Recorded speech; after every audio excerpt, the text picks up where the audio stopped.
Well,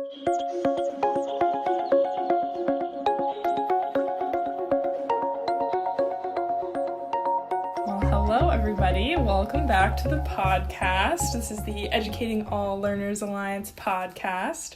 I'm Gabrielle Oates, and today I am joined by Elizabeth Laird, who serves as the Center for Democracy and Technology's Director of their Equity in Civic Technology. And also joined by Amanda Morin, who is the Associate Director of Thought Leadership and Expertise at understood.org. So welcome, Elizabeth. Welcome, Amanda. How are you both? Hi, Gabrielle. I am doing great. Thanks for having me on. Thanks for having me, Gabrielle. It's great to be here. I wonder if we should identify ourselves. I'm Amanda, so you can recognize my voice. And Elizabeth.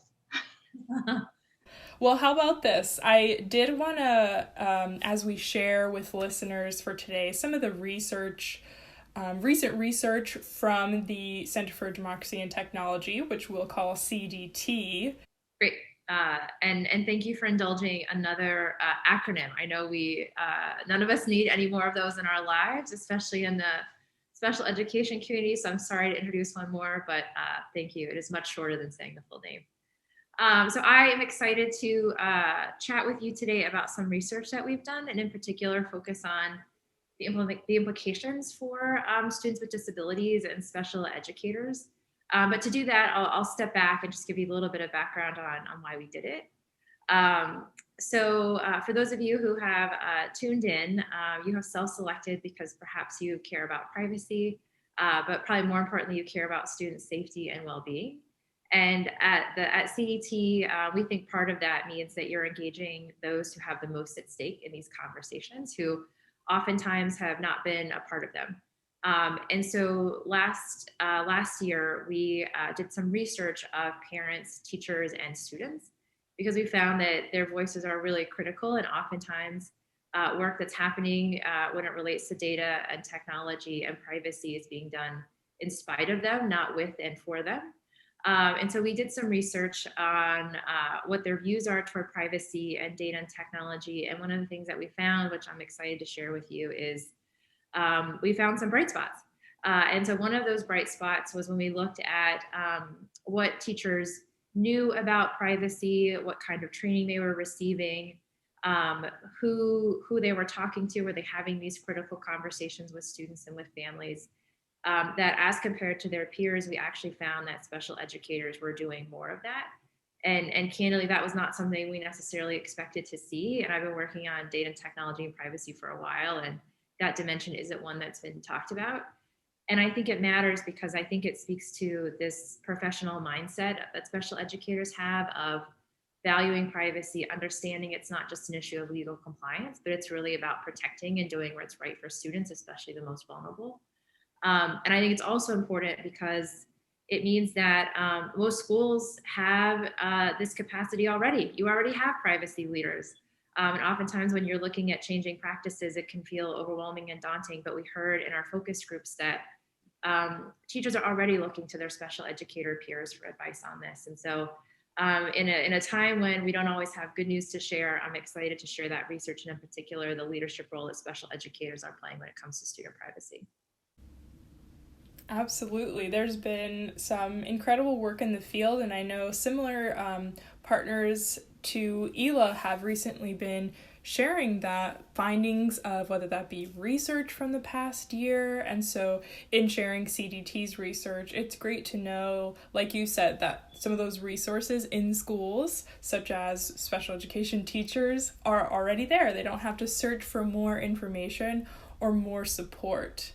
And then, Amanda, I would love to hear from you a bit on sort of Understood's perspective around, you know, the combination of special education and general education teachers in that space, and what each, you know, has to offer with implementing better learning for students. I think the first thing I love that this research uncovered that general education teachers can be a leader here, because I think it's such a boon to lift up the expertise of teachers and really show that there's expertise beyond teaching in the classroom, that there are things that special education teachers know that they can become teacher leaders in there. in their classroom. And I think right now everybody needs to feel that boost, and it's even better to be able to feel that boost in response to something that has been really remarkable in a way that we've never seen it in the world before. To Elizabeth's point about acronyms, I think special education teachers are very aware of FERPA, which is the Family Educational Rights and Privacy Act.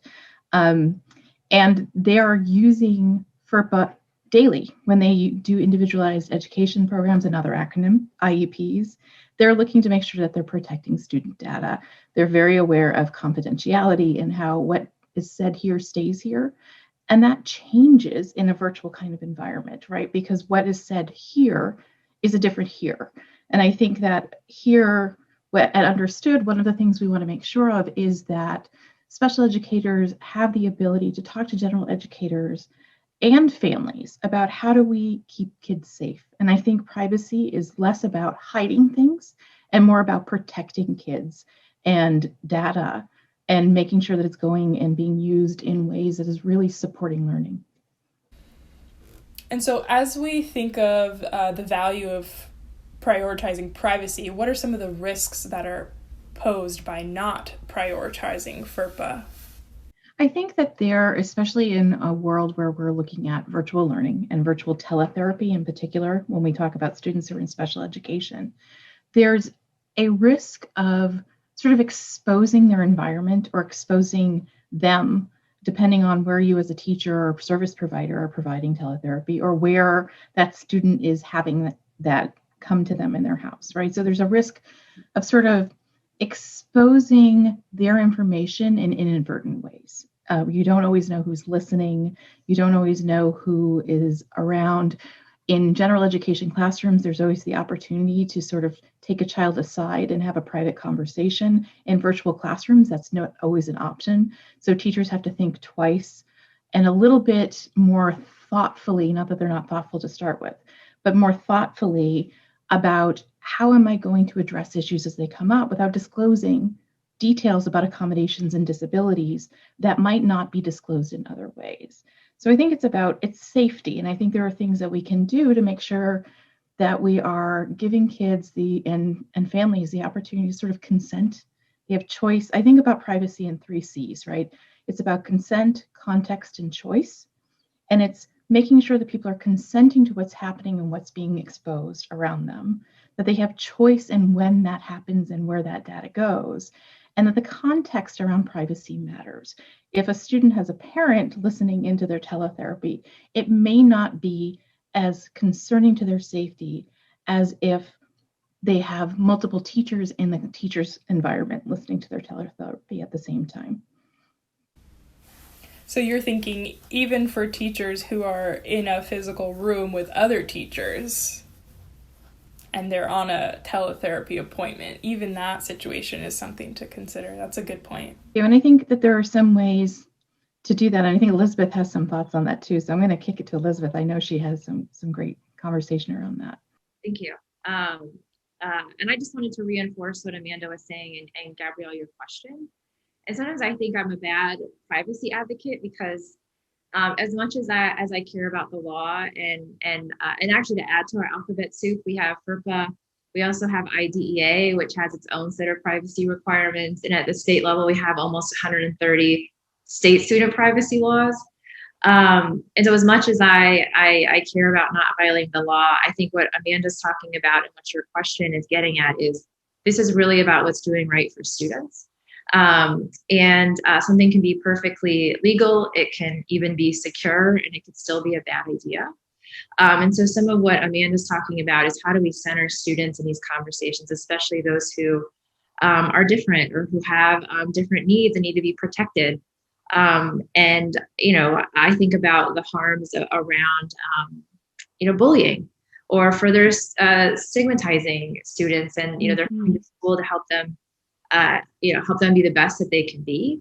And that's how I think about privacy. And of course, as part of that, let's not break the law. But really, I think the law is the floor and not the ceiling. And where we want to be in our North Star is how do we center equity in all students in these conversations, especially those who have historically been marginalized. That's a great way to visualize it, with the law as the floor and not the ceiling. I like that perspective. So it's something to go off of and frame your actions, but not necessarily to stop your actions from exceeding and progressing, you could say. I think that's a special education thought process as well, to be honest. There are many, many special education teachers who are well aware that when it comes to implementing special education services, there's compliance. There are laws around compliance. But what they do is go above and beyond, and they're making sure that students learn. So in that regard, compliance, the law is also the floor. But the ceiling is making sure they're doing everything they can to make sure students are learning, they're thriving, they're really getting the support and services they need. So I think it's a really good analogy that carries across all facets of teaching, actually. Yeah, I totally agree. So then just to go even further, what are some of the ways that privacy can impact the relationships and therefore trust with teachers, admin? I can speak to the parent perspective, and to call back on our survey. I've talked about what we saw in terms of teachers, but what we saw in terms of parents is that of the stakeholder groups who we talk to, they are the most concerned about privacy. 6 in 10 parents have some level of concern around privacy. And not only that, as they learn more about it, they get more concerned. But the good news is that they generally do trust their school with that information. However, if something goes wrong or they get misinformation from another source, they are susceptible to believing those things and having there be concerns where perhaps there shouldn't be. And so one of the things I think with privacy, which is not legally required, but is a best practice, is, when it comes to collecting data or using technology, how can schools be transparent about what they're doing and how they are protecting students in that process? Because parents, they do have a certain level of trust, but that trust can be broken if the school doesn't take care of that data, or perhaps they get information that schools are not doing a good job of that. And so I think part of the trust here is just being transparent and proactively communicating, even though it's not legally required. It is a guardrail to make sure that those things are used responsibly and students are kept protected. I think, as a parent, I would jump in and say that's exactly the way I feel. And I know that our school district has been very transparent about their policies, and it's been a tremendous relief to me. I also know that teachers I know who are working in school districts have really appreciated that transparency as well, because a lot of teachers are also in remote situations. They have home lives as well, right? And they are trying to make sure that their privacy is protected the same way the privacy of their students is protected, because they don't necessarily want to reveal everything about their lives, which is, of course, contextual, right? There are contextual circumstances in which you reveal everything about your lives. A dog here and there is not a privacy issue, but you don't want to have your child's Zoom class going on in the background while you're doing a Google Meet with your classroom too.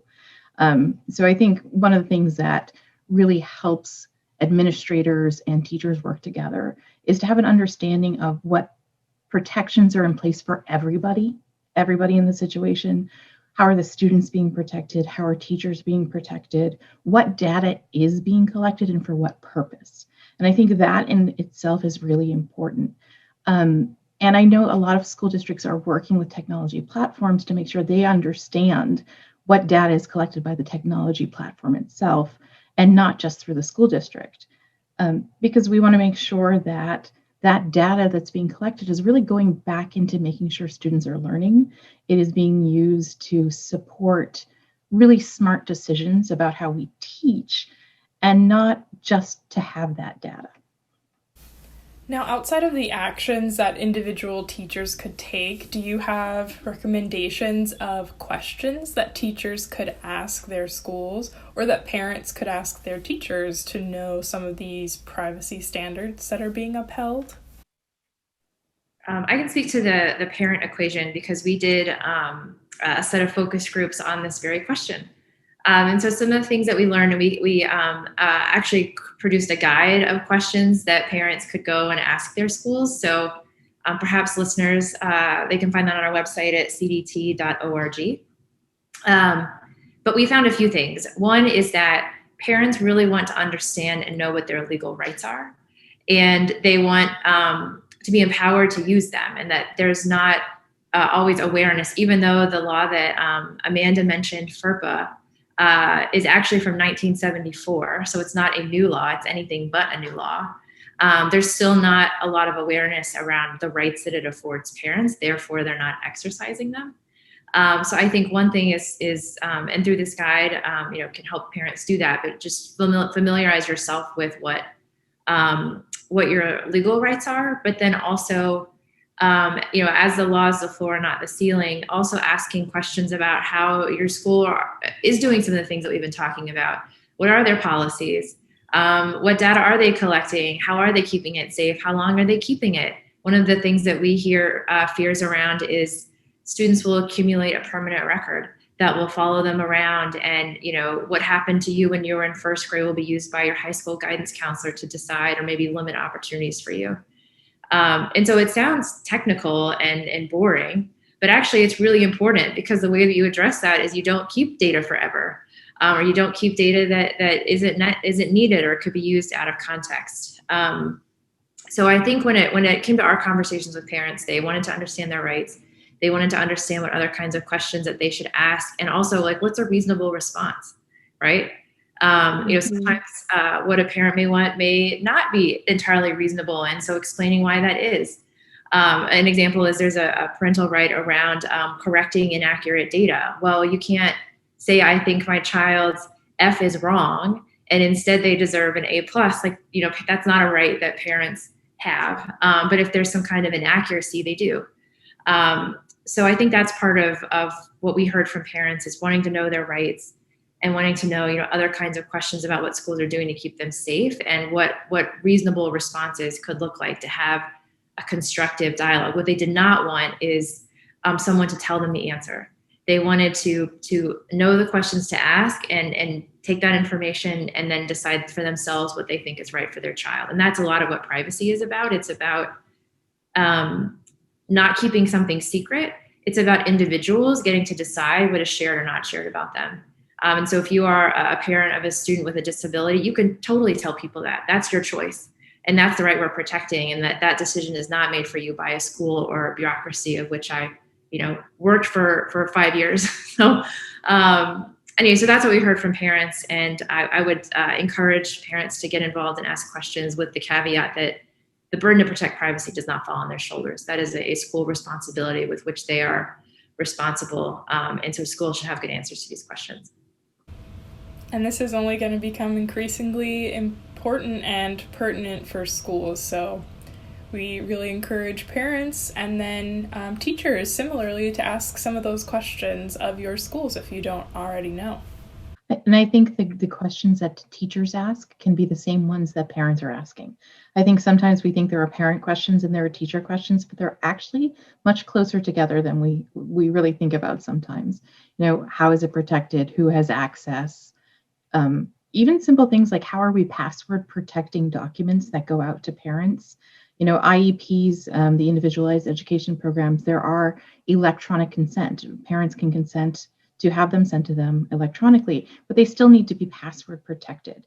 And one of the things that I think both teachers and parents need to ask is, what is the password that we're using? Not for every IEP, but is there a consistent way in which we're doing that? So if a parent is stuck trying to get into that document, is there a format that we can go back to and look at, and that is personal to each student, but also a predictable format? And I think that works for teachers too. We don't want to overload people with different ways of protecting privacy, but I think to make sure that there are standards in place is incredibly important. I do want to mention that Understood.org worked in conjunction with Coloring Colorado to talk about this issue in particular with English language learners. There were some privacy concerns that came around families who may be undocumented, or families who may have concerns about domestic violence in their family, and that there are reasons why sometimes it's okay for kids not to be on camera, that there are reasons why we don't want their faces shown, that there are reasons why there are screen capture tools that can record just what a teacher is presenting, as opposed to the entire class that's happening on the screen with them as well. And that piece is on our site as well as Corning Colorado's. And I think it was really valuable to think through the extra steps that may happen in certain types of families as well. Yeah, those are great points. And now I know you both mentioned them briefly, but if you could share for everybody, where can they find more information on CDT and Understood and find these resources that you've mentioned? Well, I will, I guess, end where we started, which is with an acronym. So our website is cdt.org, and a number of the resources that I talked about, including the research, our Parents' Guide to Privacy, and other guidance that we put out is available there. And I think I'll add to the acronyms, and you can just go to u.org or understood.org. And we do have a section specifically on distance learning, and all of the information around privacy can be found in that section in distance learning. And u.org is very easy to remember. I like that one a lot. Yes, so definitely check out the resources that were mentioned. Check out Understood and CDT's website. Thank you both for joining us today. And for listeners, of course, you can always find more information of what we've discussed on the educatingalllearners.org website. You can also follow along with the Educating All Learners Alliance on Twitter. Our handle is @educateall_org. And you can watch some of our webinars, recordings, and other information on our YouTube channel at Educating All Learners. Until next time, this is the Educating All Learners Alliance podcast.